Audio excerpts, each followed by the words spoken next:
Assalamualaikum warahmatullahi wabarakatuh. Halo teman-teman, perkenalkan nama saya Gamar Ambarwati Daeng Palalo. Saya merupakan mahasiswa program studi pendidikan geografi kelas B angkatan 2019 Universitas Negeri Gorontalo. Di video kali ini, saya akan menjelaskan beberapa jenis serta model dari penelitian tindakan kelas. Video ini dibuat untuk memenuhi salah satu tugas mata kuliah penelitian tindakan kelas. Nah, apa saja sih jenis serta model penelitian tindakan kelas? Mari kita lihat video berikutnya. Nah, teman-teman, sebelum kita lanjut belajar mengenai jenis dan model PTK, terlebih dahulu kita harus tahu dulu apa sih sebenarnya PTK itu. Nah, PTK atau penelitian tindakan kelas adalah penelitian yang dilakukan di dalam ruang kelas dengan menggunakan suatu tindakan untuk meningkatkan kualitas proses belajar mengajar agar memperoleh hasil yang lebih baik dari proses pembelajaran sebelumnya. Penelitian tindakan kelas adalah penelitian yang mengangkat masalah-masalah yang aktual yang dilakukan oleh para guru yang merupakan pencermatan kegiatan belajar yang berupa tindakan untuk memperbaiki dan meningkatkan praktik pembelajaran di kelas secara lebih profesional. Nah, tujuan dari penelitian tindakan kelas itu sendiri antara lain yang pertama memperbaiki pola mengajar guru, yang kedua memperbaiki perilaku siswa, yang ketiga meningkatkan praktik pembelajaran, serta mengubah kerangka kerja guru dalam mengajar sehingga terjadi peningkatan pelayanan profesional guru. PTK sendiri memiliki beberapa jenis yang dapat diterapkan dalam kegiatan pembelajaran.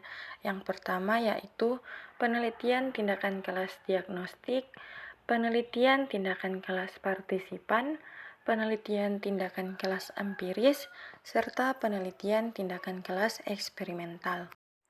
Penelitian tindakan kelas diagnostik yaitu penelitian yang dirancang dengan menuntun peneliti ke arah suatu tindakan. Dalam hal ini, peneliti mendiagnosa dan mendalami situasi yang terdapat di dalam latar penelitian. Sebagai contoh yaitu apabila peneliti berupaya menangani perselisihan, pertengkaran, konflik yang dilakukan antar siswa yang terdapat di suatu sekolah atau kelas. Yang kedua yaitu penelitian tindakan kelas partisipan, yaitu apabila orang yang akan melaksanakan penelitian terlibat langsung dalam proses penelitian sejak awal sampai dengan hasil penelitian berupa penyusunan laporan. Yang ketiga yaitu penelitian tindakan kelas empiris, yaitu penelitian yang dilakukan dengan cara merencanakan, mencatat pelaksanaan, dan mengevaluasi pelaksanaan dari luar arena kelas. Jadi, dalam penelitian jenis ini, peneliti harus berkolaborasi dengan guru yang melaksanakan penelitian tindakan kelas. Yang terakhir yaitu penelitian tindakan kelas eksperimental yang diselenggarakan dengan peneliti atau guru berupaya menerapkan berbagai macam pendekatan, model, metode, atau strategi pembelajaran secara efektif dan efisien di dalam suatu kegiatan belajar mengajar. Selanjutnya yaitu model-model penelitian tindakan kelas. Yang pertama yaitu model Kurt-Lewin. Nah, model ini merupakan model yang selama ini menjadi acuan pokok dari berbagai model action research, terutama classroom action research. Nah, Lewin adalah orang pertama yang memperkenalkan action research. Nah, pada konsep pokok action research ini terdiri dari 4 komponen, yaitu perencanaan, tindakan, pengamatan, dan refleksi. Jadi hubungan keempat komponen itu dipandang sebagai suatu siklus. Yang kedua yaitu model Chemist dan McTaggart. Nah, model ini merupakan pengembangan dari konsep dasar yang diperkenalkan Kurt Lewin. Hanya saja komponen acting dan observing dijadikan satu kesatuan karena keduanya merupakan tindakan yang tidak terpisahkan, terjadi dalam waktu yang sama. Dalam perencanaannya, Chemist menggunakan sistem spiral refleksi diri yang dimulai dengan rencana, tindakan, pengamatan, refleksi, dan perencanaan kembali yang merupakan dasar untuk suatu ancang-ancang pemecahan masalah. Yang ketiga yaitu model Elliot. Nah, model ini diperkenalkan dan dikembangkan oleh Elliot.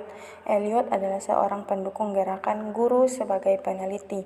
Beliau selalu berusaha mencari cara-cara baru untuk mengembangkan jaringan penelitian, tindakan dan berhubungan dengan pusat-pusat jaringan penelitian yang lain. Elliot dan Delman bekerja bersama-sama dengan guru di kelas, bukan hanya sebagai pengamat, tetapi mereka sebagai kolaborator atau teman sejawat guru. Melalui partisipasi semacam ini, mereka membantu guru untuk mengadopsi suatu pendekatan penelitian untuk pekerjaannya. Elliot setuju dengan ide dasar langkah-langkah tindakan refleksi yang terus bergulir dan kemudian menjadi suatu siklus seperti yang dikembangkan Chemist. Namun, skema langkah-langkahnya lebih rinci dan berpeluang untuk lebih mudah diubah, sehingga sebenarnya dia telah membuat suatu diagram yang lebih baik. Ada beberapa hal yang perlu diperhatikan dalam memahami langkah-langkah yang ada di dalam model PTK yang dikembangkan oleh Ebut, Elliot, dan Chemist. Bila guru akan menerapkan atau mengadopsi untuk penelitian tindakan kelas dalam praktik di kelasnya, guru harus memahami betul apa yang dimaksud oleh masing-masing penulis. Di samping itu, guru atau peneliti harus mengetahui penggunaan data dan keterbatasan skema-skema tersebut bila dipraktikkan dalam penelitian tindakan. Nah, beberapa keterbatasan langkah-langkah di dalam model PTK ini antara lain, yang pertama yaitu adanya gerakan yang mulai menjauh dari gerakan ajaran Lewin semula. Yang kedua, skema-skema kelihatannya rapuh dan membingungkan. Yang ketiga, skema-skema tersebut tidak dapat menyesuaikan dengan hal-hal baru yang menjadi fokus utamanya. Dan yang terakhir yaitu skema tersebut tidak begitu cocok untuk diikuti.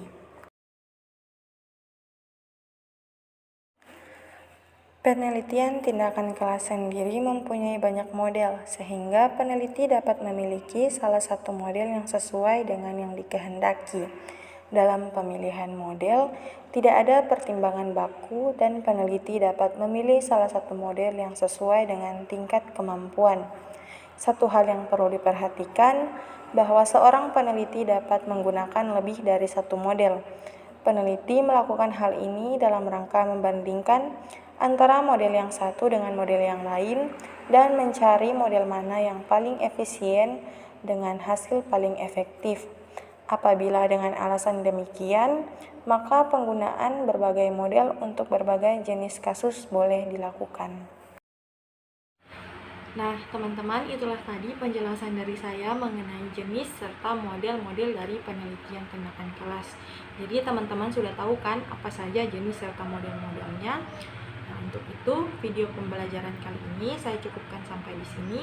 Semoga bermanfaat untuk teman-teman sekalian. Sampai jumpa pada video-video pembelajaran berikutnya ya. Assalamualaikum warahmatullahi wabarakatuh.